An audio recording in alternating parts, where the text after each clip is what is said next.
gather around one and all. ED8 Index NE1 and other anime girls in this house that only a few know of.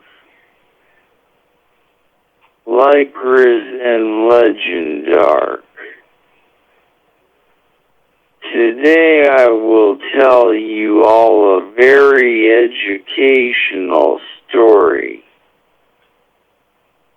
This is a tale of love, betrayal, and triumph. This is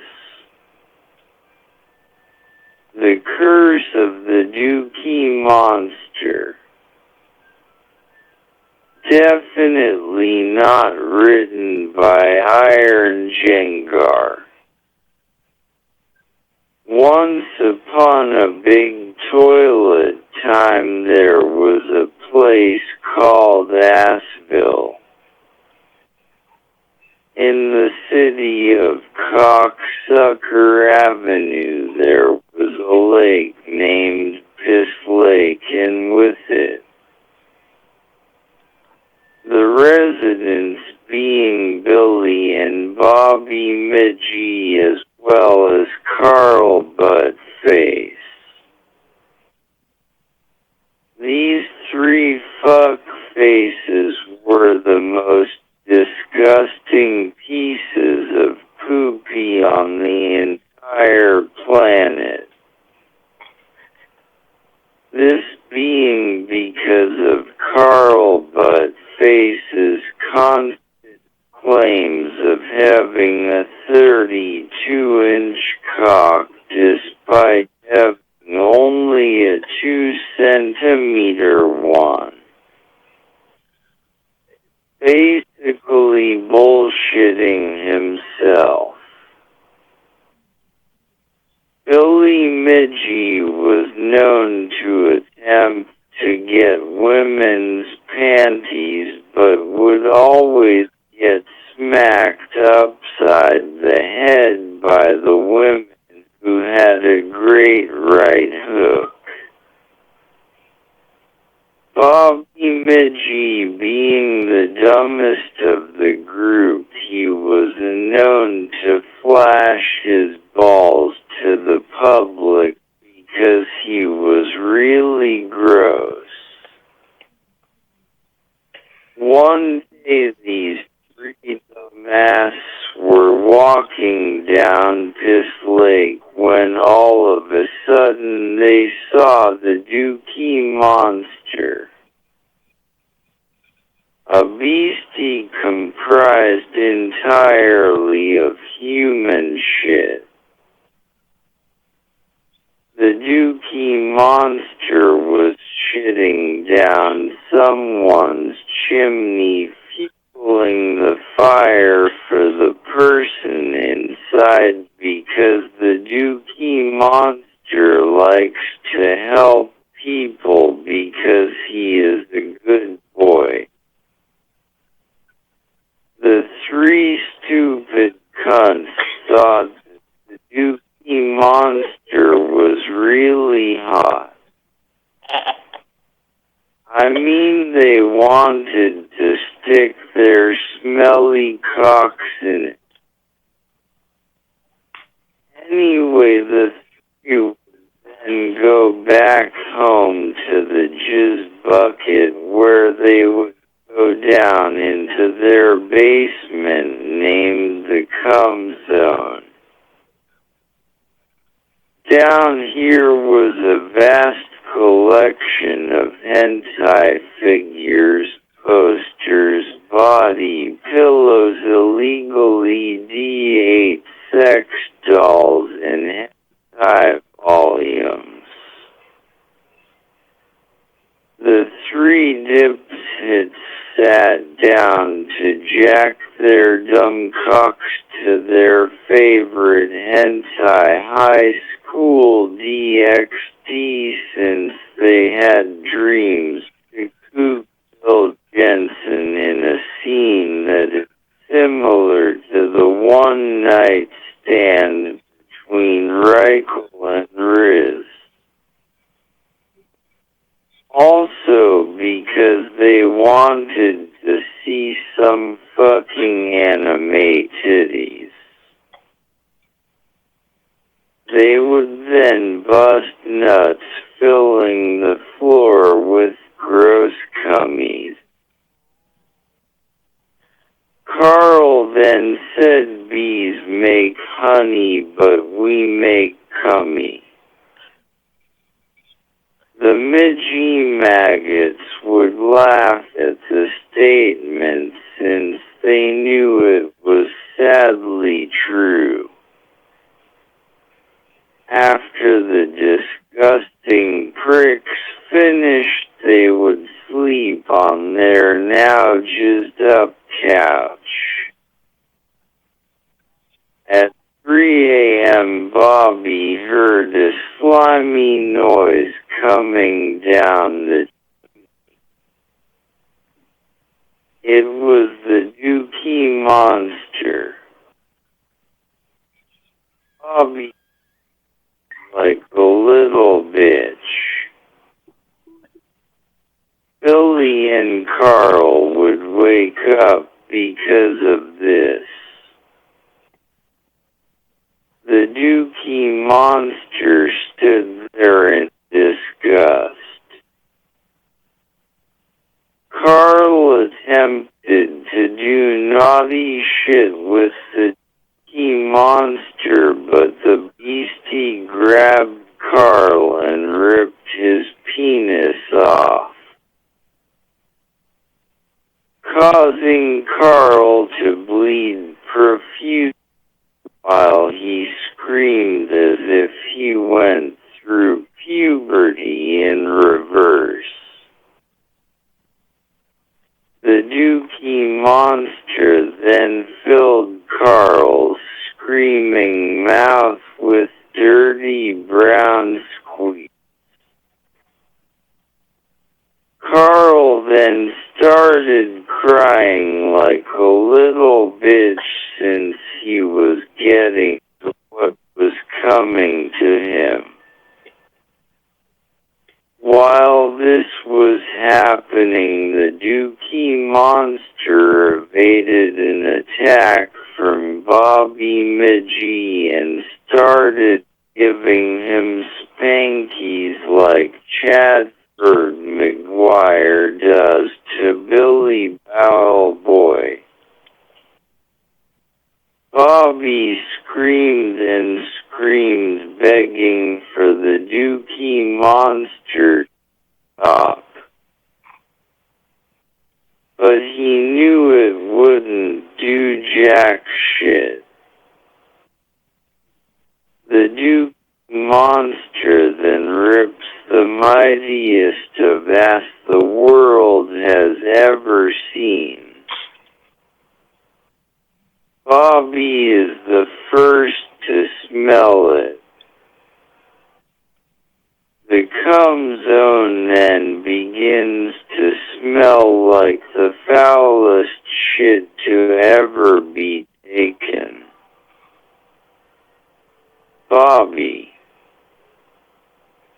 Carl and Billy start to puke constantly. Speaking of Billy Midgie, the Dookie Monster fires a doo-doo cannon at Billy, hitting him in the ball sack and causing him to be pinned on the floor after he smells the spunky jizz, questioning how they haven't cleaned it all and instead of looking at jiggly fucking anime titties and ass like horny fucks that they are.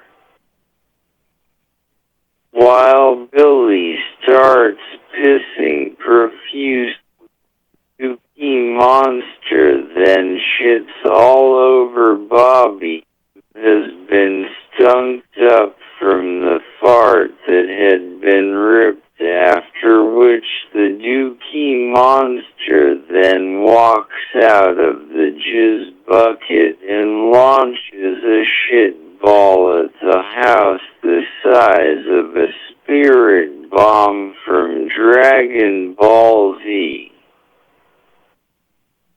The house then explodes in a ball of shit, piss, and cum.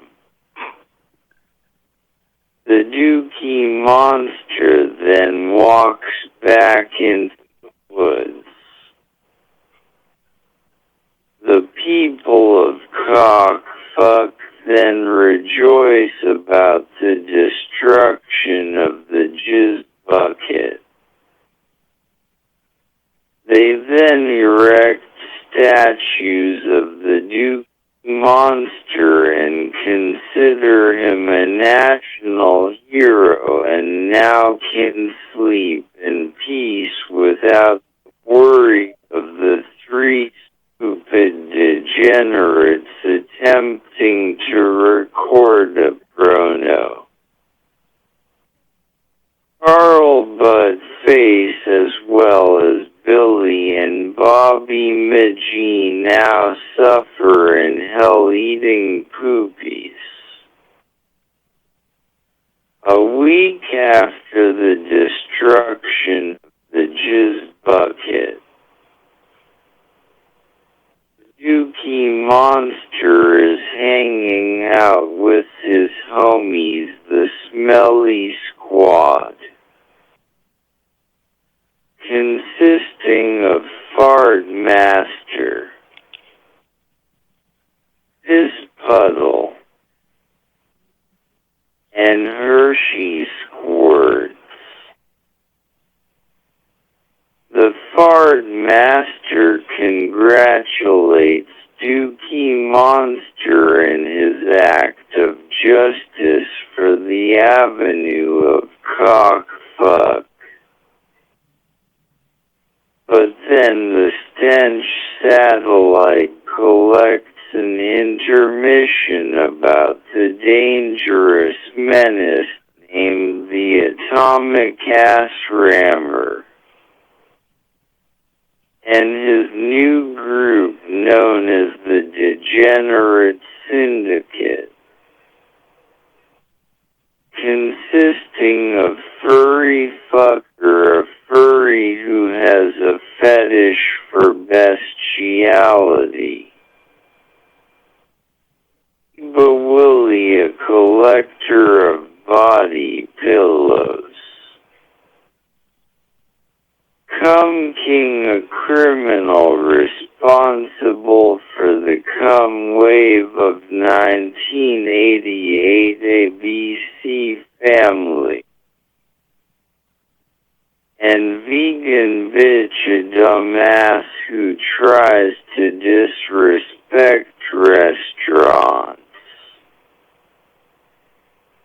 These stupid idiots were attempting to take over Cocksucker Avenue.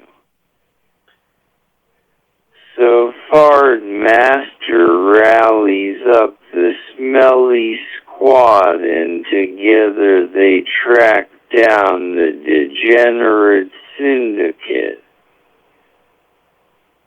The four burst in. Atomic Ass Rammer panics and commands his colleagues to attack as he runs like the pussy he is. Puddle engages in combat with Cum King as he uses his piss punch to knock the dick face out cold. However, Cum King then self-destructs in a white wave of cummies. It was disgusting to say the least. But the making of Cum Zone 2 had been prevented. Hershey Squirts fights Furry Fucker, in which Hershey then uses his elusive diarrhea dive, and the furry fucker is drowned in Hershey's chocolate syrup. Fart Master duels with vegan bitch. While the vegan complains about the meat industry, Fart Master uses his flatulence fist to make the vegan bitch melt away into stupid herbs. The Dookie Monster battles Weeba Willie. Willie launches body pillows of Hatsune Miku. This only pisses off the Dookie Monster because Hatsune Miku is his favorite Vocaloid singer. Dookie Monster destroys the pillows in one massive Dookie punch. Weeba Willie summons a giant ED8 sex doll to throw it, which the monster fires a super duper ultra mega doo-doo cannon, which destroys the stupid fucking doll and fatally impales Weeba Willie, who turns to dust from the butt blaster. The squad then finds Ass Rammer, who has a secret sixth member. The Mookbanger Man. Mookbanger starts to eat like a disgusting slob, causing the four to cringe hard. Just as Fart Master thought it was the end, Dookie Monster fires a shitball at Mookbanger.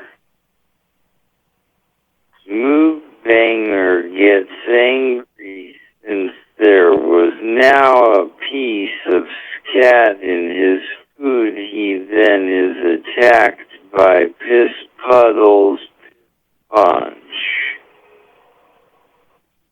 Hershey squirts diarrhea dive, and Fart Master's flatulence fist.